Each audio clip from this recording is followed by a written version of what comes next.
my channel. Thanks for following us and subscribing and keeping up with our videos on how-tos. I hope so far it's been successful.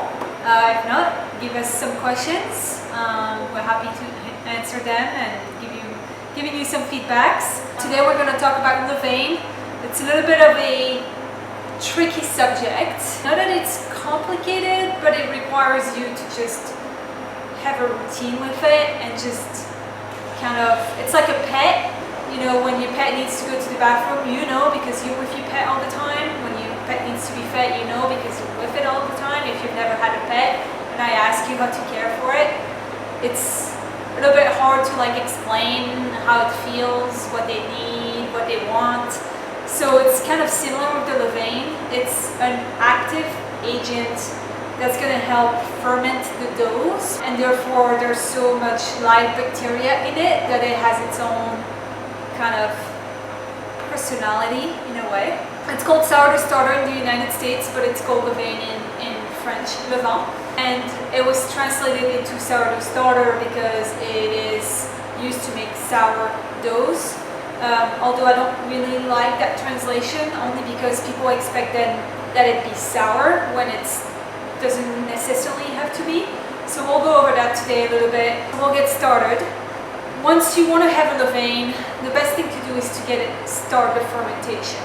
So to do that, you want to use a fruit juice with some flour, and the acid and the active acids of your fruit juice is what's going to activate that germ in your flour and get it into a sourdough starter. It's going to require a bunch of feed, but you can get there. Other options, there's a lot of brand now that sell sourdough starter into a dry pack that you can rehydrate. The advantage of that is that usually they send you a really active Levain that has a lot of bacteria, so it's a lot easier for you to get that fermentation going versus starting it from scratch. Is usually a little bit tedious, a little bit harder, and then sometimes you don't get your result for like weeks. With that being said, once you start your Levain, don't think that you're going to have bread tomorrow morning fresh out of your oven.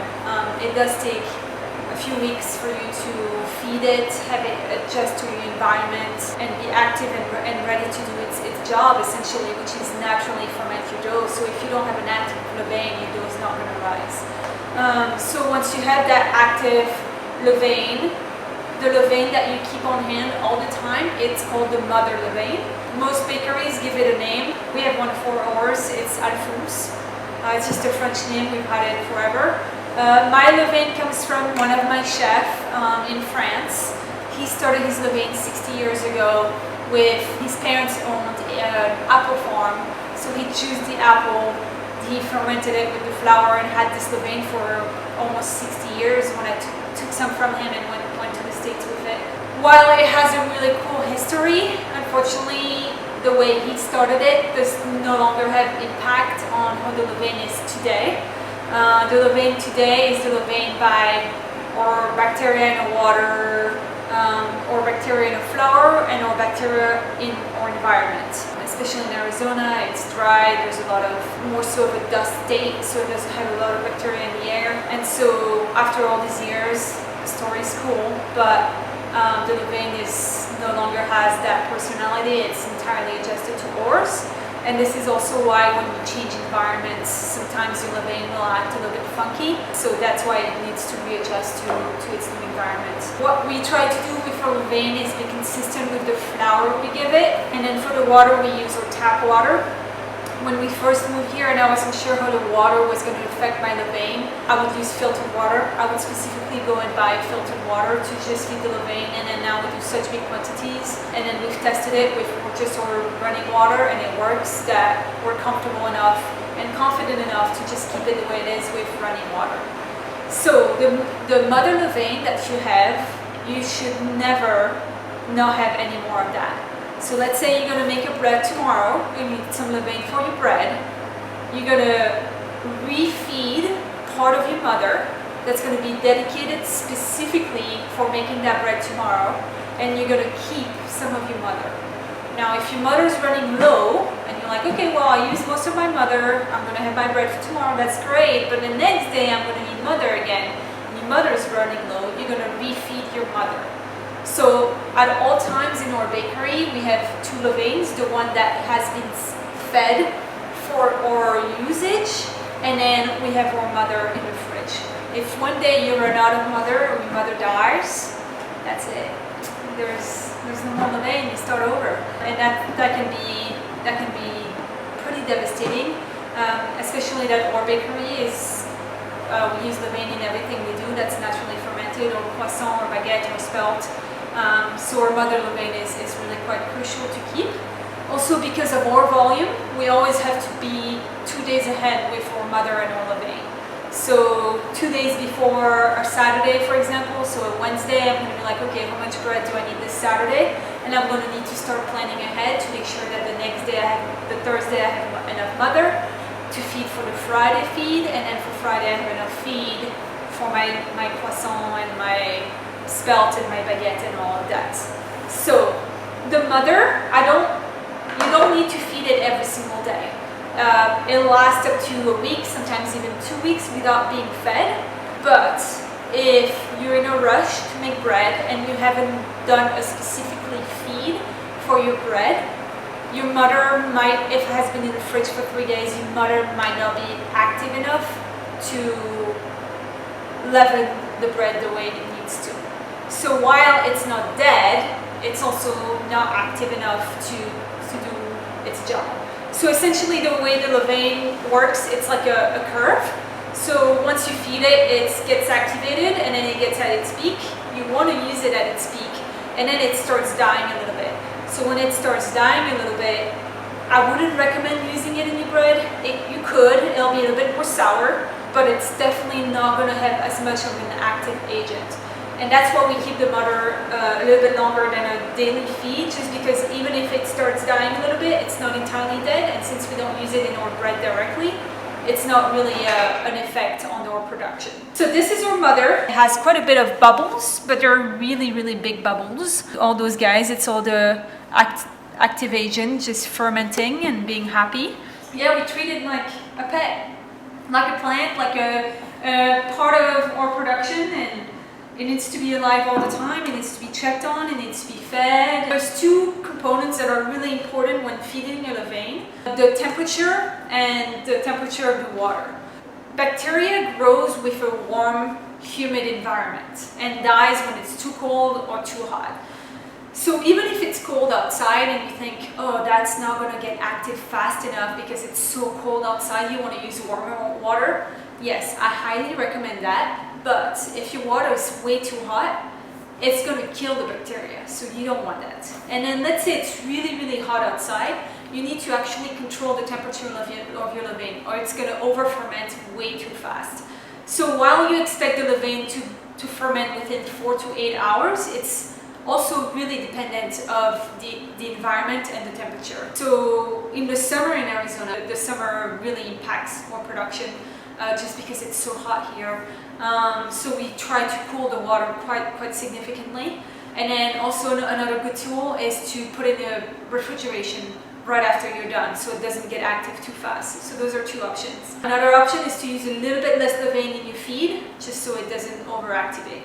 Now if it's really, really cold, you can use a bit warmer water, or once you fed your levain, you can keep it at a warmer part of your house. Let's say by your oven, or by the radiator or whatever, just to keep it warmer for the time of the activation.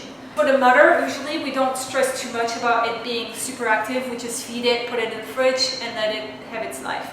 But for the feed that you need for your bread, that's where we really worry. And also something that you need to know, and it takes a lot of experience, is, okay, do I need it in 4 hours? Do I need it in 8 hours? Just in terms of time management, can I wait another 2 hours to do my bread? If time doesn't really matter, that's awesome. But if time does, which it does for us, we really try to control that temperature so it's ready when we're ready for it. So we're going to start by mixing. So the way that we feed ourselves is a 1-to-2 ratio. So it's called 100% hydration, because we scale everything here. So let's say we have 100 grams of levain, we're going to have 200 grams of water and 200 grams of flour. So we're going to have 2 part water flour for 1 part levain, And why it's called 100% hydration is because the weight of the water is the same weight of the flour. So what I like to do also is start with the water first, and specifically with the water. So today I'm going to do 400 grams of Levain, 800 grams of water, and 800 grams of flour today. And I like to start with the water because then you can do what's called the floating test. Is you grab a little bit of Levain. Let me turn my scale. You drop it in your water, and if it floats, that means your Levain is still active. So it's good to go. So we're going to do 400 grams of Levains. And it's okay to work with bare hands, and the reason is because it's all bacteria anyway. So it does need a little bit of that bacteria. It's going to go in a 500-degree oven anyway, so. Okay, so we got 400 grams of Levain, and then I'm going to do 800 grams of flour. And then you just mix it with your hands. You just kind of work it. You don't need to overwork it. I wouldn't put it in a mixer and beat it or anything. What you don't want to do is overwork that gluten because it's really not necessary. You just want it to be homogeneous. You want to get all those lumps out. Don't sweat too much for the little lumps because they're going to decompose themselves through the activation of the bacteria. It's going to eat itself a little bit, so it's going to break down those little lumps. But in general, you do want to work most of those lumps out. So this is called a liquid Levain, mainly because we work with twice the water that we have of Levain. But you could also do what's called a stiff Levain. So that would contain a lot less liquids. It would be like much of a stiffer dough. I like to work with liquid Levain. I think the liquid Levain has a lot more what's called lactic agents. So lactic means it tastes like lait in French, which is milk. So it's a lot more milky rather than like sour. I'm one of those person that I love Levain because I love the concept of it, the idea of it, I like the work of it. But I don't necessarily look for that sourness in it. And that's why I try to work with a Levain that is more lactic than sour. And I also like to use it a little bit more young than old. The more young it is, the more milky it is versus the oldest it is. The older it is, the more sour it is. A lot of our customers really like our bread just because naturally fermented but not sour. And then some people comment that they wish our sourdough was more sour. A big miscommunication with that is the translation of it being called sourdough, because then people assumed it was a sour loaf of dough, when it's really not. It just means it was naturally fermented. Also, a lot of supermarkets have kind of killed the idea of the natural fermentation by just putting souring agent in their quote-unquote sourdough. And so people that don't really understand that sourdough just means naturally fermented, look for that sour flavor that they can find maybe at the supermarket or whatever. The sour flavor isn't what makes it healthy. The sourdough, the Levain starter, is what makes it really healthy.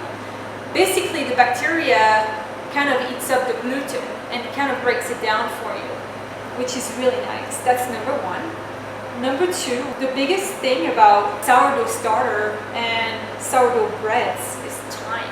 It takes an incredible amount of time to make. So what happens is when you make bread and you start beating that flour and that water together and that salt and that sourdough starter, so it creates a dough. You beat it because you need that structure, correct? But every time you beat dough that has gluten, which is any dough with flour, the gluten molecule, all of their bonds break apart, come back together, break apart, come back together, and that's what's built that elasticity in your dough. Break apart, come back together. It comes stronger and stronger and stronger and stronger, and then finally you get that nice elastic dough. The thing with a lot of the retail and all that bigger brands of bread manufacturer, that kind of stuff, they beat it a lot because they need to have that consistency of elasticity. They don't have time for the dough to relax, they don't have time to have the levain ready, they don't have time for a lot of things, they just need to mass produce. And so dough are usually overworked, which is why that gluten is so dense. But think about the effect when you eat it. It's in your stomach and it's so dense and your stomach can't even break it apart to eat it. It's just, the bonds are so strong, and that's why a lot of people say they're gluten sensitive. Basically, it's not necessarily sensitivity to the gluten, it's also sensitivity to the process.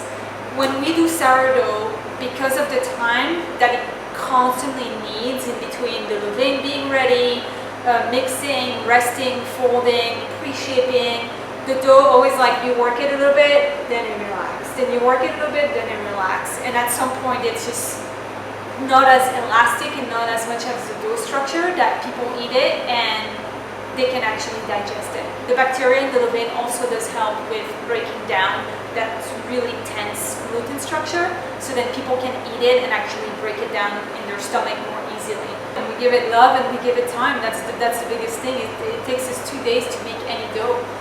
Sometimes we're sold out and people come in and I'm like, can't you just make another one by the end of the day? I'm like, unfortunately I can't, because we're always 2 days ahead and it's a lot more work, but I think it's worth it. So you can see the difference now between the butter that's been aging and all of its bubbles versus the new one that we just fed that doesn't have any bubbles at all. That one we're going to put the lid back on and we're going to keep it refrigerated. Like I said, we always need to keep our mother on hand. And then for the new feed that we're going to need for tomorrow's bread, I'm just going to put a lid. You don't need to have a really, really tight lid. Don't think that you need a really tight mason jar to keep your sourdough or your levain starter getting active. The reason is because it also needs air. It's a bacteria, it's life, they need to breathe, they need a bit of air. If it's too tight, they might suffocate in there. Like I mentioned earlier, depending on the temperature of your environment and of the water that you used, you may want to put it in the fridge directly so it takes its time to ferment, or you may want to leave it outside, or you may want to leave it next to a warmer environment. So what I'm going to do is I'm going to put a little piece of construction glue tape. That's normally what we use in our bakery just to label everything, but it's nice to use with our sourdough starter as well, just to mark where it started. The time that you need the sourdough also will dictate where you want to leave it. We're not going to use this sourdough until 1 or 2 a.m. next morning, so we do have about 15 hours, so I'm going to leave it outside. But let's say I needed it in 4 hours, I would either put it in proof box on top of my oven, just in a warmer zone of my kitchen. And if I didn't need it until much later tomorrow, I'd probably just put it in the refrigerator and use it then. Your mutter, like I said, we always keep the mutter in the fridge. This will be ready for tomorrow. The sourdough starter, the levain, is active and ready to go. That's when you start using it in your bread. You just mix it in your bread dough and you get it going. So I'm going to label my levain today, just to have a reference for everybody. So when I'm not in the kitchen, nobody wonders, hey, who did it, when, what time, what was the feed, what was the ratio, that kind of stuff. So I just write levain, and then I write the ratio I did it at. So hopefully that helps. If you have any question, please let us know. Always here to help. We love sharing that kind of stuff with you. I understand it's a little bit of a complicated subject. Like I said, the best thing to do is to just do it. Mess with it, fail, and then one day you'll just get it and it'll be awesome. Thanks again for watching my channel. I hope you enjoyed, and stay tuned because we're going to post how we do our baguette before the day next. So enjoy!